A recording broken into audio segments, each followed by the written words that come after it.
Gas सिलेंडरने वाढवला स्वयंपाकघरातील ताप, नागरिक हैराण, हॉटेल व्यवसाय धोक्यात. आधीच महागाईच्या झळांनी हैराण झालेल्या सामान्य जनतेला पुन्हा गॅस दरवाढीचा मोठा फटका बसलाय. तेल कंपन्यांनी घरगुती LPG सिलेंडरच्या दरात 29 रुपयांची वाढ केली आहे. त्यामुळे 916 रुपयांना मिळणारा गॅस आता 945 रुपयांवर पोहोचला आहे.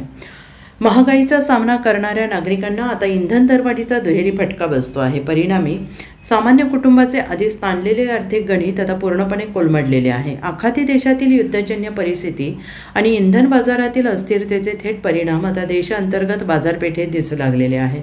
मार्च महिन्यात 855 रुपयांना मिळणारा घरगुती गॅस सिलेंडर 60 रुपयांची वाढ झाल्यानंतर 916 रुपयांवर पोहोचला होता. त्यात आता पुन्हा 29 रुपयांची वाढ होऊन तो 945वर पोहोचला आहे. त्यामुळे अवघ्या 3 महिन्यात घरगुती सिलेंडरमध्ये तब्बल 89 रुपयांची वाढ झाली आहे. आणि या सततच्या दरवाढीचा थेट परिणाम गृहिणींच्या स्वयंपाकघराच्या बजेटवर झालेला असून दैनंदिन खर्चाचे नियोजन बिघडलं आहे. दुसरीकडे जानेवारीपासून जूनपर्यंत व्यावसायिक LPG सिलेंडरच्या दरात झालेल्या प्रचंड वाढीने छोट्या व्यावसायिकांचं कंबरडं मोडलं आहे.